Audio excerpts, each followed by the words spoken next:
പണ്ട് നമ്മൾ കുട്ടികളായിരുന്നപ്പോൾ നമ്മുടെയൊക്കെ പ്രായത്തിലുണ്ടായിരുന്ന ഒരു ബിസ്ക്കറ്റാണ് ഈ ഒരു 50-50. അപ്പോൾ തൊട്ട് ഇപ്പോൾ ഒരു 50-50 ഉണ്ട് കേട്ടോ. അപ്പോൾ ഞങ്ങൾ പണ്ട് സൺഡേ ഒക്കെ പള്ളിയിൽ പോയിട്ട് വരുമ്പോഴത്തേനും ഞങ്ങൾ മസ്റ്റായിട്ട് മേടിച്ചിട്ട് എന്ത് സാധനമായിരുന്നു കേട്ടോ ഈ 50-50. എനിക്കും എൻ്റെ അനിയനും എനിക്കൊക്കെ ഭയങ്കര ഇഷ്ടമായിരുന്നു കേട്ടോ. പിന്നെ അത് ഒരു ഉപ്പ് കളർന്ന ടേസ്റ്റ് ആണല്ലോ. അപ്പോൾ പണ്ടത്തെ 50-50 എനിക്ക് തോന്നുന്നു വേറൊരു കവറ്, കുറച്ചുകൂടെ വലിയ പാക്കറ്റായിട്ട് വേറൊരു കവർ ആയിരുന്നു തോന്നുന്നുണ്ട്. അപ്പോൾ എനിക്ക് ഓർമ്മ കിട്ടുന്നുണ്ട്. പക്ഷേങ്കിൽ ഈ കളർ കൊള്ളാം അല്ലേ. എനിക്ക് 50-50 അന്നും ഇന്നും ഭയങ്കര ഇഷ്ടമാണ്. ഭയങ്കര ഇഷ്ടം എന്ന് പറഞ്ഞു കഴിഞ്ഞാൽ ഭയങ്കര ഇഷ്ടമാണ്. പ്രത്യേകമായിട്ടൊരു ഉപ്പ്, പക്ഷേ ഇഷ്ടംപോലെ വെള്ളം കുടിക്കാട്ടോ 50-50 കഴിച്ച് കഴിഞ്ഞാൽ. എനിക്ക് അന്നും ഭയങ്കര ഇഷ്ടമാണ്. കടയിൽ പോകുമ്പോൾ ഏതെങ്കിലുമൊക്കെ ബിസ്ക്കറ്റ് മേടിക്കാൻ കൊടുത്തില്ല ഈ ഒരു സാധനം പോലെ ഉണ്ടാവില്ല. എന്നാണെന്ന് അറിയത്തില്ല, 50-50 പണ്ട് കൊച്ചിലെ ഉണ്ടായിരുന്ന അതേ ഒരു ഇത് എനിക്ക് വലുതായപ്പോഴും അതേ ഒരു ഇഷ്ടം തന്നെ ഉണ്ടെന്ന് പറയാട്ടോ.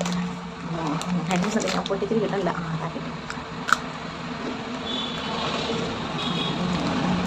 എന്നാന്നല്ല കേസ് ഉറക്കം എണീറ്റ് കഴിഞ്ഞാൽ എനിക്ക് അപ്പം എന്തെങ്കിലും കഴിക്കണം. പ്രത്യേകിച്ച് പണിയൊന്നും ഇല്ലാത്തതുകൊണ്ട് ഉച്ചയ്ക്ക് നല്ല ഉറക്കമായിരുന്നു.